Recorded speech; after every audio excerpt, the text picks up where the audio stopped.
So with that, Professor Yunus, very warm welcome. And you said that you were going to just make a few opening remarks about, indeed, what is on your mind, if not on your desk. Well, thank you for inviting me. That's what I wanted to say. I have come to London with many incarnations. I was remembering my first incarnation as a Boy Scout way back in 1955, just returning from 8th World Jamboree held in Canada. So I was interviewed by BBC about my experience in Bangla program. So I earned 2 guinea for that. So I still remember. It's a tremendous source of enjoyment that I earned 2 guinea in London. Since then, I have been here for many reasons. So one of them, as you mentioned, microcredit is issue. And then on youth movement, on social business, on creating a new world of 3 zeros, zero net carbon emission, zero wealth concentration, zero unemployment, and kind of pushing the idea every time that we have become part of a wrong civilization. We created a wrong civilization and a self-destructive civilization. We have no scapegoat in this civilization. We can, if you want to save ourselves as a human race, only way left to us is to create a new civilization, abandoning the present civilization. A civilization which will be characterized by 3 zeros. Zero net carbon emission, zero wealth concentration, zero unemployment. That's what I was doing and enjoying it, finding many, many people who would like to listen, argue, and get involved. It's an action thing. It's not just academic discussions and leave it at that. So I was very happy with that. But then new incarnation comes. I have to head a government. Absolutely unheard of. I never thought about it. And I got into it. So today I came in that incarnation. But all right, I'll be free. I guess I'll be free to talk about other things too. Thank you. I'll stop here. Thank you. Thank you. So I think you are meeting the King Charles on your, if you like, previous incarnation to do with the environment and microfinance, and you've met elements of the British government to do with your current role, which, as I said, we're going to start with, even though it is less, it brings us to the nitty-gritty of running a country, and we can go back to perhaps to some of the other themes and questions. But let me start with this question of the elections, which is controversial. You've said now a few days ago, okay, the next democratic elections are going to be in early April. But there's still a lot of controversy. The army and some politicians would like them by the end of this year. I believe you've banned the awamilig, the party of Sheikh Hasina, from contesting those elections, but it's one of the big parties. So already a big chorus of people saying these elections are not going to be free and fair. What do you say to them? Well, I keep saying that we will have the most beautiful election we ever had in our history. And the time is right. People are ready. When you have an election after many, many years, after 17 years, you are having the first time a real election. Excitement in the country that we will really go and cast our vote. In this meantime, with the 17 years, imagine all the young people who are coming to that voting age. They are piling up. They never had the opportunity to cast their first vote yet. So excitement of these young people that I will decide who do I vote for. These boys, girls who waited and waited and waited. Their voice never counted like many other, the rest of the nation. So that excitement we want to use and create what we call a new Bangladesh. It's not just voting for routine, voting for electing a new government. It's voting to create a new Bangladesh. What is this all about? That's the promise we made as we were given the responsibility to make sure that the ideals, of the dreams of all the young people who gave their blood just the other day before we took the responsibility. We honored their wishes, we honored their dream. We want to say goodbye to the old Bangladesh and create a new Bangladesh. So we defined that new Bangladesh by three things. One is reform. We don't want to go back to the institutions who created this. So we want to reform all the institutions we have in the country. So we created commissions for each institutions to study and give us recommendations, what fundamental changes in all those things. So we had a series of those commissions. They have submitted their reports, lots of recommendations, very, very drastic changes in the institutions that we have, elections, parliaments, constitutions, civil service, everything. So those recommendations. So we are looking at those recommendations, but our job is to build a consensus with all the parties. So we created a last commission, Consensus Building Commission. Have you heard about something like that? Consensus Building Commission? We have them. So their responsibility is to go through all the political parties, sit together, find out which are the recommendations they will accept, and see in which recommendation all parties accept. That's a tough job for Bangladeshi politicians to agree on something all parties agree. You know, I must say it would be tough for many politicians to agree on that because, and that's not a joke about politicians, because they might say, look, that's taking away the democratic element. Why don't you trust the voters? Trust the voters to vote for any of these parties and rely on them to use their judgment to pick the best ideas, rather than a commission appointed by you and your colleagues picking which ideas you like. I wish we could do that if everybody understood what is a bicameral legislations, what the proportional voting is all about, all the complicated things you tell them, oh, forget it, how much money you give me, I vote for you. So make it very simple. So you pay me some money, I vote for you. That's all voting may translate into that. So we said we don't want to go to that part. Public, all the voters can watch this debate. This is all debate. It's on the newspaper every day. Happen. So ultimate aim, to make it short, ultimate aim is to get all those recommendations where all the parties agree, put it in a separate piece of paper. This is where all the parties agree. And then we celebrate all the parties signed that agreement. We call it July Charter. And we are waiting for July to come next month. This charter will be presented to the nation, July Charter, and we celebrate. On this basis, now we'll have the election. That's how the election procedure was done. So one is the reform agenda. Next is the trial of the people who are perpetrators of all the things that happen in Bangladesh. I don't have to elaborate. It's a huge thing. It's a terrible thing that happened to Bangladesh. People were killed point blank on the street every day. Your son, your daughter went out, never came back. Just shot. Two friends went out in the street saying goodbye to each other. We may not come back. Maybe one of us will come back, another will not come back. We say goodbye to each other. Went out of the street. Either none of them came back or one of them came back. And that's the period we passed through. This is coming as almost a year now. So we'll be celebrating those days of July and August and have this charter. And one is reform. Another is the trial of all the perpetrators of this. People disappeared every day, and nobody knew where they disappeared. Where did they end up their life? And horrible stories after stories. These are all documented now. So we have to find out why it happened, who did it, under whose orders. So we have to try them. So this is another agenda for us. Number 3 is the election. So this we are talking about the election. So these 3 are responsibility.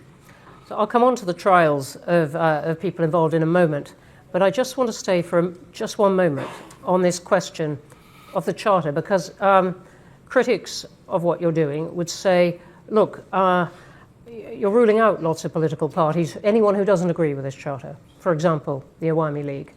So you're not really giving people a choice, that this is not a democratic process. This is a very nice, wrapped up in lots of words about consensus.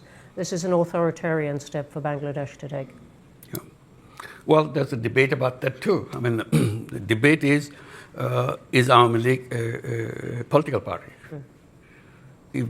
if they can kill young people on the street just like that, make people disappear just like that, steal money just like that, would you still call it a political party? So that's a debate. This is not a judgment. The issue came on the 5th of August. The former prime minister fled the country. So people were celebrating in the whole country. Finally, we are free. So we thought this ends on the 5th of August after the departure of former prime minister. For us, chapter is closed. This part is over. Now it's a country without them. But those who fled, for them it didn't end. They continued the same thing, in absentia, doing it from another country, exciting people. They're fighting on the street. This is the 10th month now.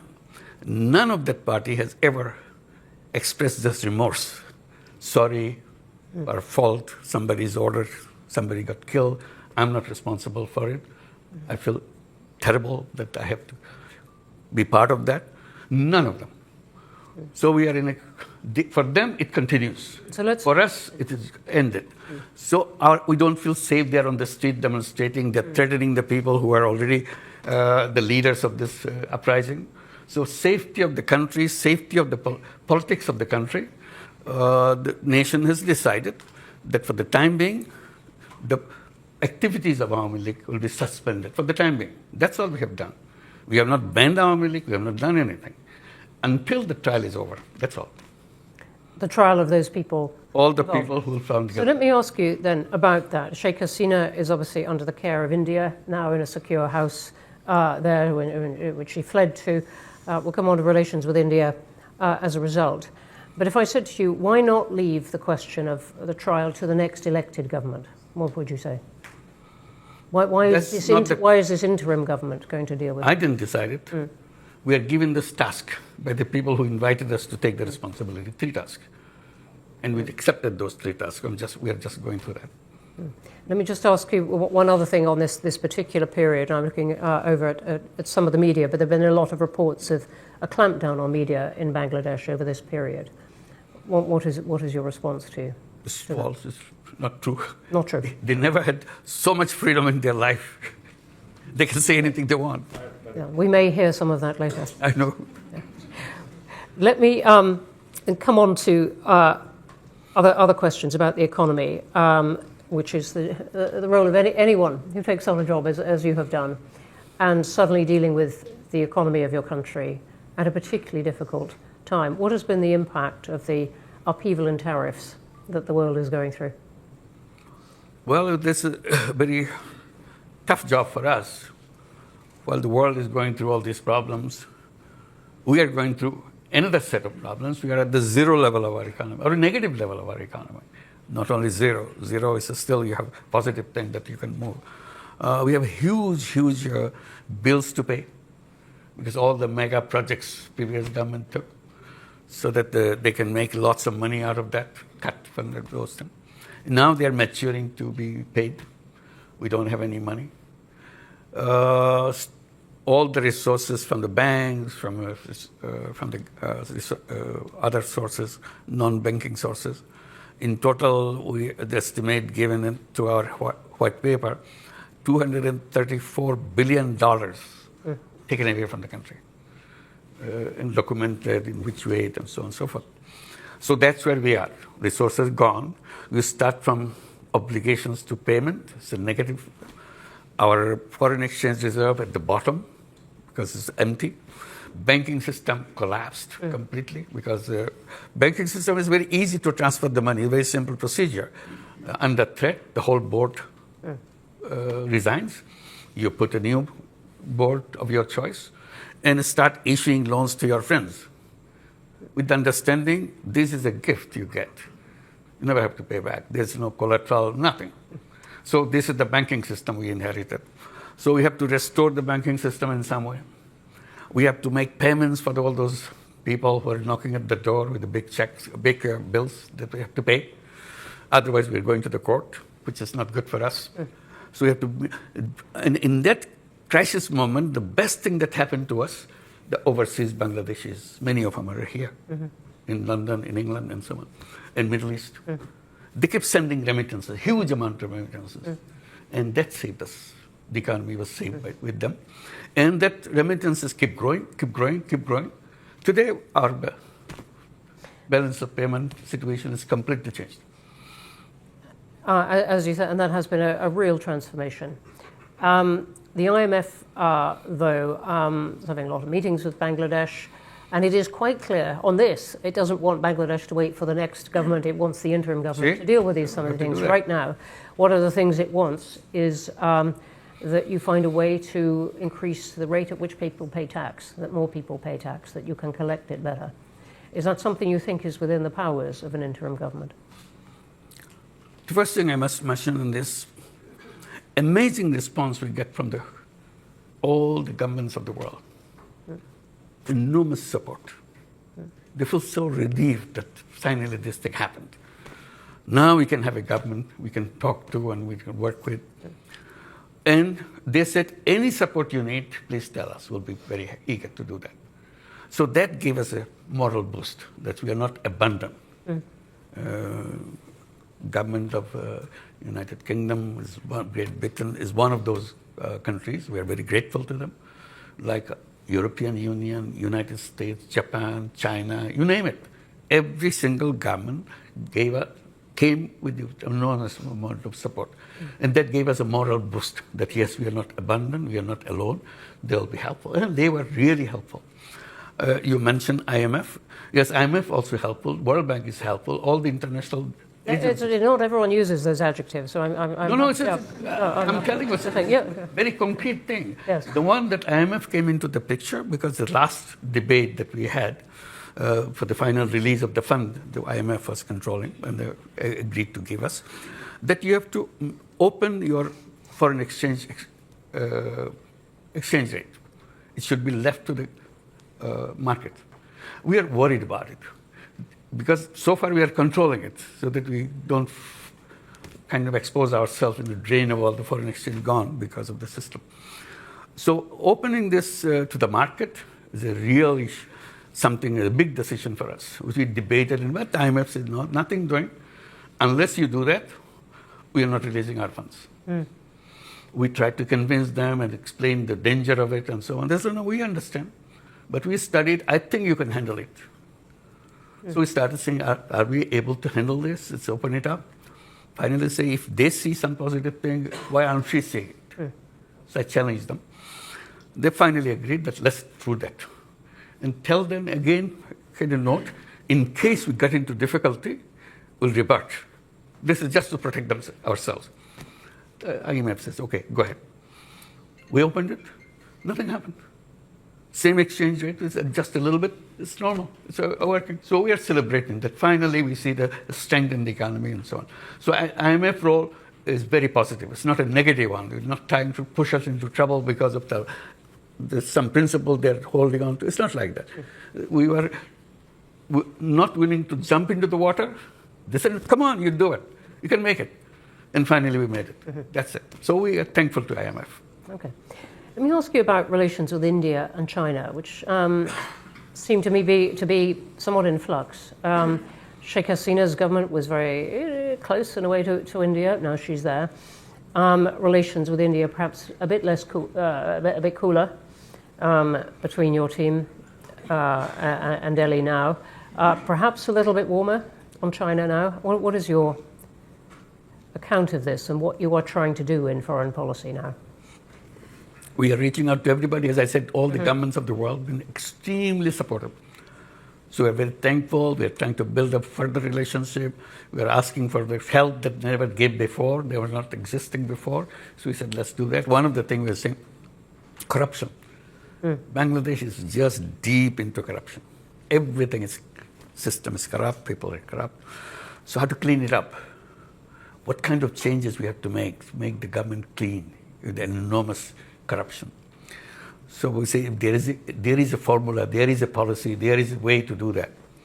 So I mentioned something that the conversation I had in September at the United Nations General Assembly. I was meeting all the world leaders to explain to them what's the situation in Bangladesh. So I was meeting Ursula von der Leyen at the European Union. So among many issues discussed, I said finally about the corruption. I don't know how to get out of this. Is there any way, is there any recommendations you make that we can follow? So she gave a big smile. She said, you know what? We are coming from worse than that. The European Union coming from the worst of the corruption that we are facing. I said, yes, many of our countries were trying to join the European Union. We're just all over corrupt. Everything. You never heard of those kind of corruptions in your life that they had it. So we have to install a system of cleansing them up, cleaning it up, washing them off, so that they can be clean as everybody else and join. Once they're clean, then we take. So we learned everything how to make it happen. So how? Because some of the pressure was put on those countries, and not with perfect effect, but it was put on those countries because they so much wanted to join the European Union. Right. So what is the pressure on Bangladesh politics and society to clean up? It is a historical moment for us. If we can't do it now, we'll never do it. So we made sure that this is the time. The history has given us a window. We can do things which no government can do. Because all governments are partisan, have supporters to take. We have nothing to do with that. We have nobody that I will be waiting for getting his vote for me to come back again. We are going. That's very clear. So we have the moral strength. As the interim government? Absolutely. Yeah. Interim government is a historical opportunity. It's an amazing opportunity. So how, in the short year, the 9-10 months that you've got, how are you going? And I'm interested. Chatham House has done a lot of work on corruption. Our most recent big project in Nigeria, but it's a problem that many countries have. I'm just interested in what you are trying to do. Just want to give one example. Yeah. You need a passport. You have to go to the passport office, apply, and somebody will show up. You applied for a passport. If you go this way, it will take years. You'll never get it. You make a deal with me, you give me X amount of money, I'll deliver it to your home. The guy is a representative of the officer who issues the passport. So everything that you see outside, all the norms, rules, procedures, now implemented not by the government officials, by their representatives who split the money that they earn. So what we said, from now on, we'll deliver passport online. And people were very happy that, okay, you can issue passport online. They go there to get this, or try it at home. It doesn't work. What happened? Server is down. Somebody's manipulating. It's really interesting. I mean, several countries are finding a way to use technology to cut out the person behind the desk. Very helpful. Yeah. So what we did, we started this, started creating some kiosks. Government Service Center. Oh, we don't say government. Bangladesh Service Center. Young guy with a computer sitting there, boy, girl, been trained to give all the services. This is all we made. All these months we are preparing all the ministries. Every service you got, whether you're paying taxes, or you're issuing driver's license, or you're issuing your renewal of your passport, whatever, or your land tax, which is absolutely complicated. They can make as complicated as they could. So now everything has to be delivered online. So we trained these young people. Just started last month, this kiosk. And you come, there's a price list. If your passport, so many days, this month. It's so many days, and we deliver home. Not all, you give your message, you come and pick it up. That's it. So we have 3 centers now. Within next month, we'll expand to several more. Gradually add to several more. And we are challenging every ministry. How many services you are ready to provide online? They said, we have 5, we have 10, we have 15. Okay, whatever you give it to them. Train them. If there's difficulty, we'll have a meeting together. Why you are having difficulty? Maybe technological, we'll solve that problem. This is our job. I said, the task of the interim government, by the time they leave the government, all these services will be available to people, and all the ladies at home in the villages, women, housewives, they will be delivering these services. We'll train them, they will deliver. They don't have to come to the city to do that. Wherever you are, you have the computer, you have the everything. Or the phone, yeah. So this is the journey that we want to complete. All right. So thank you for that detail, which is very inspiring. I want to jump to a vision of something much more difficult, which is the Rohingya. Hundreds of thousands of them in the camps. What is going to happen? Well, that's the question I raised as we came to the responsibility. Rohingya is mentioned. Only time they mention who is paying for their food, who is paying for their education of the kids, that's about it. I said, then what? No question. Nobody's answering that question. There are international organizations helping this. I said, the question must be answered when they're going to go back. What is their future? That question was never discussed. I said, I want to discuss that. I want to raise that. So we went there, United Nations General Assembly. I had a special meeting. All the donor countries were helping the Rohingya issue and raised this issue. Do you have a map, road map, when they want to go back? Oh, no, we have not done that. I said, please do that. Because even if it's a 10 years, 20 years now, have a date. And we know 1 year less now, another year gone, and we go there. So we are working very hard to make sure that we can repatriate those people to go back. In the meantime, we have problems. U.S. government stopped all the money. USAID money suddenly disappeared. And what used to be $12 a month per person for food, suddenly that $12 disappeared. Somebody said, okay, we can accommodate for 2 months for $6 a month. I said, okay, 6 months. Now it's $3 a month. What do you do with $3 a month for whole food for a family, for a person or something? So we're going through that process now. So organizing, again, going back to the world community, said, look, you asked us to host them. We are hosting them. But the responsibility of maintaining them, you took yourself. So please don't create a problem. Who are you talking to in that? Who do you really have in your sights that you would like help from? There's a whole group of countries who are with us, who was connected with the Rohingya thing. We have meetings with them. Is the UK one of those? Of course, it's a very important one. Not only one of those. The UK is a very important supporter of the whole thing, even now, in this crisis period. So we urge to have a global meeting of the Rohingyas on these issues and related issues in September this year at the United Nations.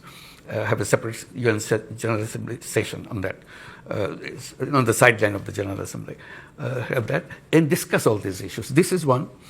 In the meantime, political changes happening in Myanmar. Rakhine State is taken over by Arakan Army, which is all the hub of the Rohingya population. They have a new push of the Rohingyas pushing into Bangladesh. We started with 1.2 million Rohingyas. Now it's another 200,000 coming in from the other side because of the things are happening on the other side. So increase. And the most dangerous thing that I felt, and I started raising that, I said, when they came, Rohingyas came to Bangladesh, they came with their kids. They didn't leave their kids. Some of the 2-month-old, some of the 2 years old, some of the 5 years old. I said, 7 years are gone. The 5-year-old became 12-year-old, and so on. And each year, there are 35,000 children are born. So they are growing up too. So we have a whole new young generation coming up. And they have no hope. They don't know who they are, what they are supposed to be doing. It's a prison that they live in, but they have the computer, they have the mobile phone. They see everything in the world. So they see, what is our future? I said, these will be very angry young people growing up. How their anger will be expressed, we don't know. Whichever way it will be expressed, it will be a big explosion, I can assure you right now. Please help us so that before that explosion point comes, we can take care of them. They're happy with their life. They're as creative, as talented, any of our kids. They are no different. But they are in a situation, they see the world outside on their mobile. We see their televisions are everywhere. But they don't see their life. They are in a prison. And why they are in prison? They have stories to listen to their mother, their father. No answer, why do we come back home? And that's a very important question to be answered for them. And your plan is still that eventually they go back home? That's the only way it can be solved. You're not going to integrate them into Bangladesh? It's impossible to do that. It's impossible. Why? It's already the people who live around the camps, very hostile. Very simple reason. You get everything free. And we are struggling to make a life. And then you take our jobs, you take our food, you take away things from us. Why didn't you go back to your country? Why are you interfering with our life? Those kind of things. Your children having a fun life, our children, no life. To them, it's a fun life because you're sitting there not playing games. It's a fun life. Our children is working hard, but no life. So that will spread. The moment you say that, you promise that they will go back. The government promised that they will go back, and they know that. Now, to say that they will stay with us, who are they? We are having difficulty now. You are putting them into us. No political government, no government will accept that. You've made the point very, very clearly. Let's go to questions. There are going to be a lot of them because there are a lot online, I can see already. Well, a lot of them. Hands up everywhere. Can I take the first opportunity? Who is speaking? Me. I'm going to go to the woman here in the front. Okay. And then we're going to go one at a time. I'm going to take a couple here. I will come to you. And I will get the people in the back as well. Thank you for the opportunity to question you. My name is Sami Akhtar and I'm a UK correspondent for the Daily Sangram Pratidin. So I have a question for you about your reformation agenda. You have said that for the freedom country or Bangladesh, new Bangladesh, you have to change some key pointers. Those are related to your reformation, which is reform. So now my question is to you that when you arrived at Dhaka airport on 8th of August 2024, you said that your main challenges is to bring all the people together. So whenever we see that the Bangladesh first president, Bangabandhu Sheikh Mujibur Rahman's, his house was demolished by over the 6 hours by Dhaka City Corporation bulldozer. So there we have seen that the administration was silent. So on this basis, you have you have made division by separating particular persons or their supporters. So on this basis, we can say that how you plan for reform Bangladesh or make unity, accept them, and are you an only advisor for the other half, excluding them particular parties or the persons? Okay. Thank you. Thank you very much indeed. That's a lot of questions. Yeah, simple answer is lots of questions, lots of issues, all came at the same time. We can handle everything right away. So it's a kind of period that we have gone through. Things have calmed down, come to order. Now we are dealing with it. Bringing order to the nation was a big task for us because the police force that we got, yesterday they are shooting at the kids. And today, suddenly they said, okay, clear the road, get out. Who are you? They want to beat you up because you killed my brother, you killed my son, you killed my sister. And now you're telling me to do what to do. So they're afraid to go to the road. So we had a deadlock situation. We didn't know how to handle those kinds of things. So it took time.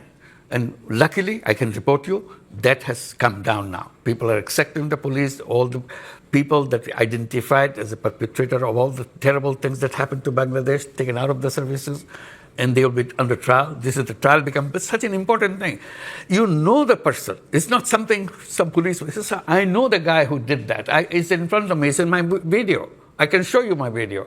The whole thing happened in Bangladesh with open videos everywhere. So all recorded. It's an amazing kind of uprising where every single event is recorded as it happened. Not one camera. Everybody has a camera. Everybody's taking it. It's all been assembled, it's identified, and we are trying to clean. We are not saying that we are a government that will solve all the problems. We are successes. We have now a police force which can bring law and order in the country and so on. So we are, and the unity of the political parties is the number one goal for us. We have been sitting together. All this thing we're talking about creating a July charter. It's not an easy thing for all the parties to sit together and debate. But we're doing that. And I'm promising you here, and I hope I can deliver you in July. July is next month. That charter will be announced in the presence of all parties. That's the best unity you can get in any country after a revolution within a month, within a year. Okay. Thank you very much. Come, the front row here, the man next to you. It is so packed. Thank you, Chair. Would you like to say who you are, please? My name is Bulbul Hassan. I work for Channel Television. I've got a very precise question. People in Bangladesh, a significant number of people in Bangladesh, apparently disillusioned with the conventional political system. So once the election is over, the democratically elected government takes over. Are you in a position, or do you have any desire to be a part of that government? No way. No way. Good one. I think none of our cabinet members would like to do that, not only me. So our job is to make sure the transition is managed well and people are happy when we hand over power to the elected government. So we want to make sure election is right. That's a very critical factor for us. If the election is wrong, this thing will never be solved again. It will be very difficult. Thank you for the question and answer. Right, let me count. Last one in the front row here, and then I'm coming to the back and over here. We've got good time. Not for everyone, but lots of time. Sorry, no, I'm this chap here. Sorry. Hi, thank you very much for arranging this event. My name is Diwan Mehdi. I'm the Director General of British Bangladesh Chamber of Commerce and Industry. First of all, I would like to say thank you to you for taking the responsibility in a big chaos when the young generation was wanting for a big change. So you showed the courage, and we appreciate your time and patience. We had no other option. Therefore. Okay. My question is to you. We have seen a very surprising role played by India. They seem to be a democratic country, but when it comes, we talk about Bangladesh, their role is very unclear. In what capacity, if I speak very legally, they are keeping Sheikh Hasina in their country, while there would be a trial going on in our country? And the same question was asked in their parliament. They did not have any clear answer. And I know you are a very well-known person, like internationally. In order to create pressure on India, how you are using your lobby in terms of United Kingdom, in terms of USA and other countries, because this is very surprising in 21st century. If we see a prime minister fled from one country after killing thousands of people, after making injured thousands of students, like number of incidents we have seen there was no internet even. Our friends were there, our family member was there, and someone needs to take the responsibility. And in what capacity India is keeping her? Thank you for the question. As you described, if I had the chance to show the 1 minute video for the entire thing, so whatever somebody captured, you'll understand what it is, how the things happen, how terrible things, how cruel things happen. So it's not the 1 minute. It goes on month after month that happened and came to the peak of this in July. And finally, 5th of August, the government disappeared. So all this anger is in there. And the whole anger and everything is now transferred in India because the Prime Minister, went there and started, not only she's living there. The problem is, when I had a chance to talk to Prime Minister Modi, I just simply said, you want to host her? I cannot force you to abandon that policy, but please help us in making sure she doesn't speak to Bangladeshi people the way she is doing. She announces on such and such day, such and such hour, she will speak. And the whole Bangladesh gets very angry. That why is she speaking? Why is she keeping this whole anger thing inside of us now? And is India doing what you asked? No. Modi's answer, I quote, he said, it's a social media, we cannot control it. What can you say? It's an explosive situation. You can't just walk away by saying it's a social media. So this is what is still going on. May I ask you, I believe in technical terms, you've written an informal, an unsigned diplomatic note to India. Yes, we did.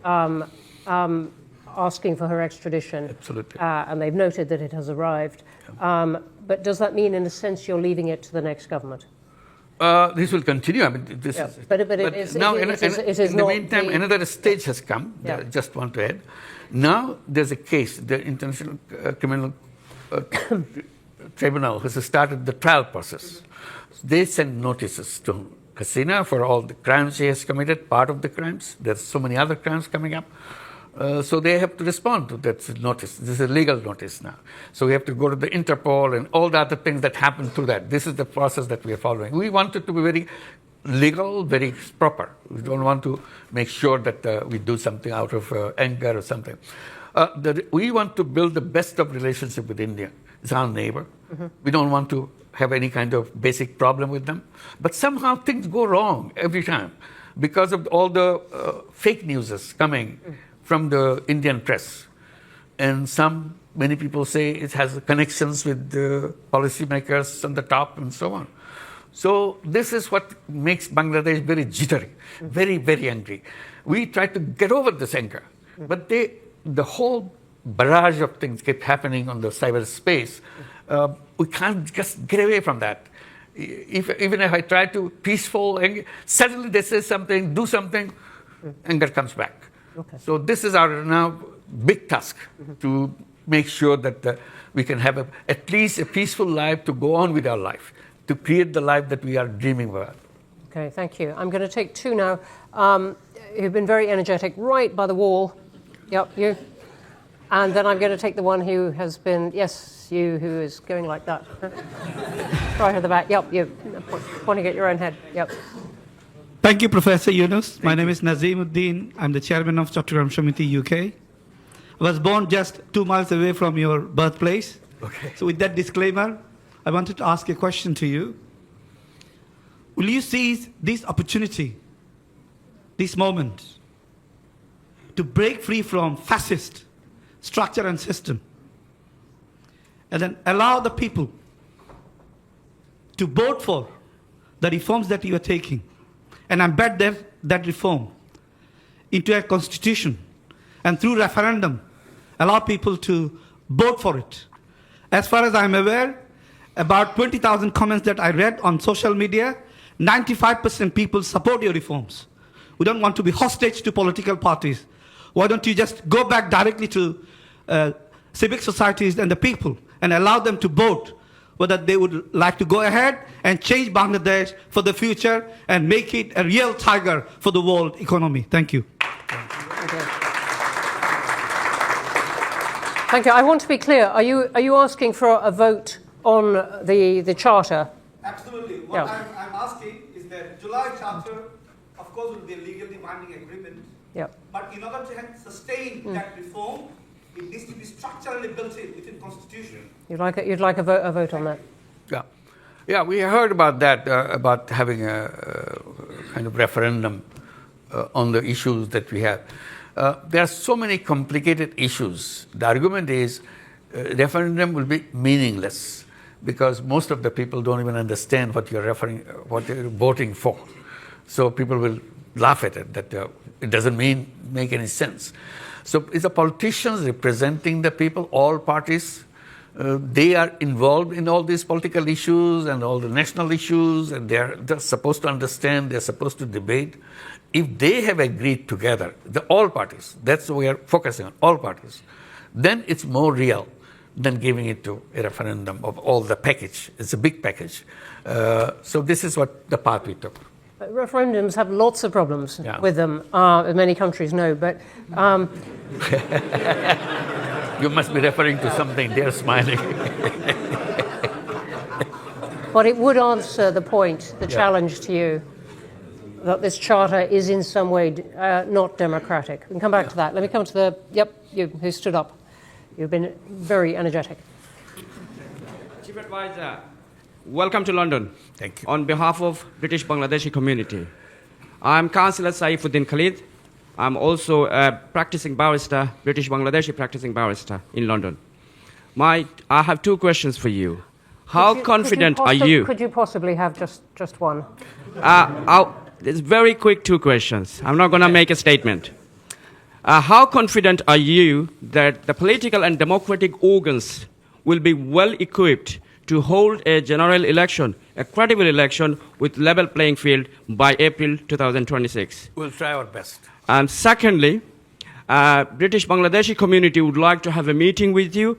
Do you have a plan to meet British Bangladeshi community who are eagerly waiting to meet and have view exchange with you? Thank you. Chief Advisor. Thank you. Thank you very much for inviting. I wish we could, but our program made such a packed program. We're rushing from one to the other. Thank you so much, but definitely we'll try to keep in touch. Thank you. We can take this Very kind of you. as part of the meeting. I'm going to the woman in a white shirt there. Sorry, I can't quite see. Yes.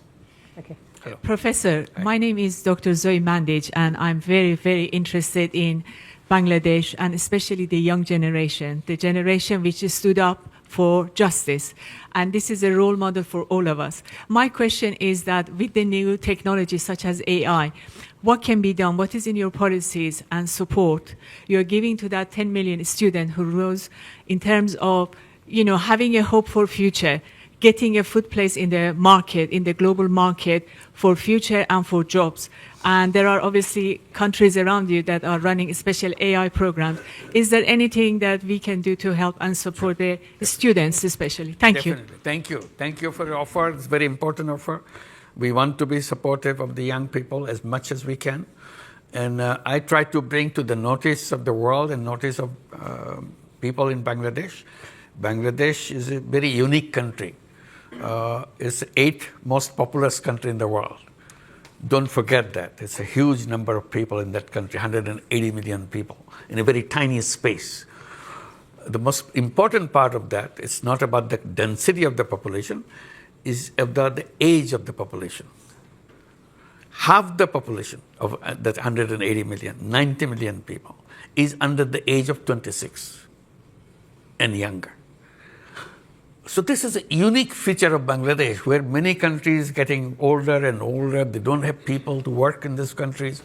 Bangladesh is getting younger and younger, and young population everywhere, and very talented young people, not just young people, very talented, very creative young people. I get goosebumps when I think about this. This is more than gold mine. You can do anything in the world with this young population, only if we can run our country right. Because this is needed not for Bangladesh, it's needed for the whole world. I was recently visiting Japan. Amazing thing, request they're making. Please send your young people to Japan. We want to take as many as you can send. So we signed 2 agreements in this trip to send 100,000 young people to go and work in Japan. And I said, please keep these doors open so that we can continue to bring young people from Bangladesh, boys and girls, not just boys and girls, to come to Japan and do everything that you need to do, because you don't have any population to run your factory, run your businesses, run your buses. Their buses are stopped. They have no driver. Their taxis don't function. There's no driver.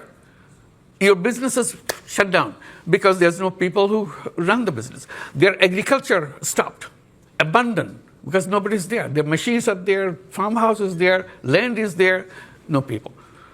I said, okay, we will be very happy to help you, to send our young people. They said, only thing you need to do, teach them how to speak Japanese. I said, we'll do that. We'll do that. There's a great We are a very answer. lucky country. That's what we say. We're a very lucky country to be so resourceful with human beings. Great. No, can I? I'm sorry. I'm going to come here to the front row. There's a storm of people with things to say. Thank you. Give me a chance. Assalamu alaikum. Dr. Mohammad Yunus. First time I met with him in France when Agramin Czech fair. Second time in 2099 when Bangladesh problem is arsenic. Yeah. This time Dr. Yunus held one meeting in Paris. This time I was there. Third time I met with him in Spain. Listen, this is a wonderful history, but please could you get to the question? Thank you. Today I am, thank you for everybody to arrange this meeting about in Bangladesh situation. But I want one question. Dr. Yunus, please held the election upcoming 2026 you declare in April. We want to see for the foreign Bangladeshi people also, we have to give a right for vote. This is my... That's right. Thank you. Bye. That's our promise. We'll do that. Thank you. Okay, thank you. Sorry, I'm going to take the woman in the second row here. Yep. Thank you. My name's Halima Begum. I represent Oxfam, but mostly I'm here representing my mother, who cannot be here today, and it's an honor to be in this space with you today, Chief Advisor. My question is... Please give my salam to her. Thank you very much. She will be so pleased. The question really I have is how much security can you offer to the protection of women's rights and gender? Because often when we see challenges around democracy, it's women who are then exposed. And as we know, the rollback of gender is quite a significant concern at the moment. Thank you. Thank you very much. There are not so many women in this audience here today, so thank you for the question. Very bold recommendations. Women are outspoken. There are many members in our cabinet represent them, women cabinet members. So the status-wise, we are doing the best possible way. We are not perfect. Definitely Bangladesh has lots of difficulties in getting all the rights established in an open and fair way. But government is committed to establish them. That's all we can assure you. Thank you. Thank you. And the woman here in green on the aisle. No, sorry. I'm so sorry. It was a very good beginning. Let me see if we can get you in. Let me see if we can get you in as well. Thank you very much. Thank you. It's on. Your Excellency, welcome to London. My name is Zamira Kanapianova. I work for Chevron. So we are one of your largest investors. We've been partnering with your country for over 30 years. My question is, what actions your government is taking to attract foreign direct investments into Bangladesh and specifically into the energy sector? Thank you. We are very, very active on that. We have been holding summits of investors, and Chevron is a participant on that. We're inviting many other companies to come and invest. And we are promising them something very important, that you don't have to come and invest here just to sell your things to Bangladesh. Bangladesh is offering itself to be the production hub for the world, not just for Bangladesh. So we provide young people that are ready to work for you, and we provide all other facilities so that you can plug and play situation. You bring your factory, produce it, and sell it to the world. In return, also, we are promising that we will build our port facilities in a world-class way so that you don't have any difficulty in bringing things to Bangladesh and sending out your products that you have produced here. So that's how we are bringing the investors, not only for Bangladesh, we also keep reminding them, you have a big market right here, not just Bangladesh.